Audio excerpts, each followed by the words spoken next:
Welcome to another Tech Tuesday video.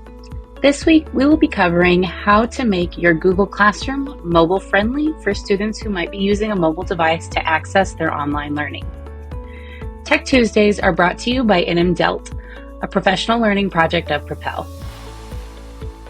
When designing your Google Classroom, keeping mobile users in mind can increase accessibility and flexibility for your learners.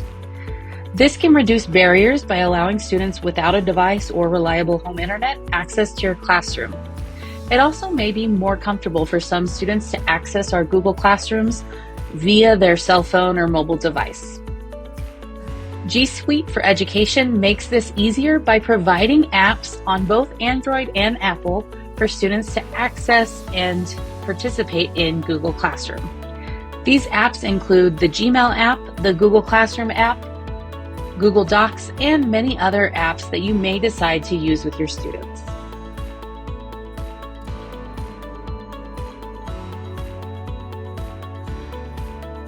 For students joining your Google Classroom from their mobile device, one of the most powerful apps they can have installed on their device is the Gmail app.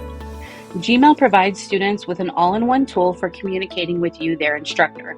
Not only does it provide the email interface, but it now also includes Google Chat and Google Meet, which allows them to access the live video meetings you might have with your class, or even one-on-one meetings you might schedule for a one-on-one tutoring session.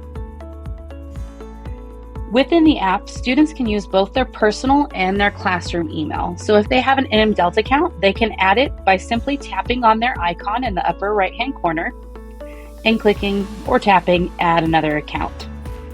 They would select Google, log in with either their NMDELT account or another classroom program account you might have for them, and then they can add it to their device. They can use that icon to toggle back and forth between the two accounts so that they can access both their personal and their classroom email on the same device. As I mentioned before, Gmail now features 3 different tools all in one. You have your email panel, the chat panel, which many of us use to communicate with our classrooms or with individual students one-on-one, and also the Meet panel, which allows students to join scheduled meetings and classroom meetings without having to install or download another app to their mobile device.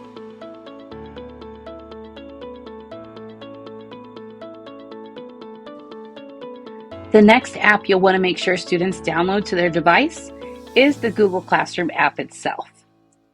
This is what it looks like. When students open it, they'll have that same option to add both their personal Gmail account and their classroom Gmail account, which very well may be an NMDELT account that you've made with them. If they're having trouble seeing a class you've invited them to, you can always tap on that icon to switch back and forth and make sure they're on the right account for that Google Classroom invite. If the invite still isn't going through, students can always join a class themselves by selecting Join Class and then typing in a class code.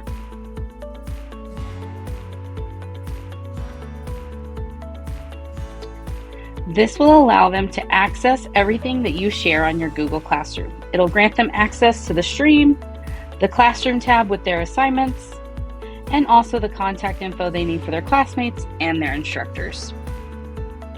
One thing to keep in mind about students accessing Classroom from a mobile device is that they may be using a less stable internet connection and may have longer load times for different assignments, especially if there are a lot of attachments or really complex attachments in that assignment or in that announcement.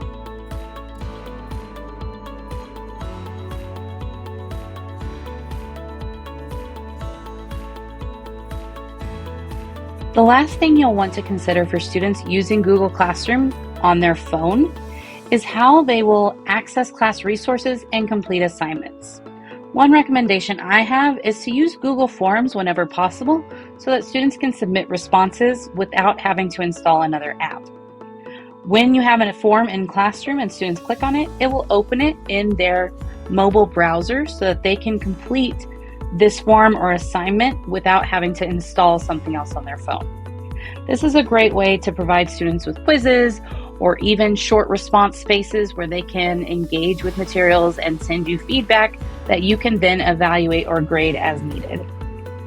Another app I would recommend for students is the Google Docs app. While all of the G Suite for Education tools have mobile apps, I found that Sheets, Slides, and Drive can be a little bulky and clunky to use on mobile. However, Docs does kind of work for students. This gives them a space to store anything that they are reading for class or any assignments that they're writing or creating a project or taking notes. Docs will store all of their documents, which they can access by tapping on them, and they can edit using this little pencil icon down in the right-hand corner. This gives them a space to not only review resources you share, but to add their own notes or even submit short writings. I wouldn't use this for lengthier assignments like full essays, as it can be a bit tedious when typing on mobile. But some students type faster on mobile than they can on a computer, so it might work for them.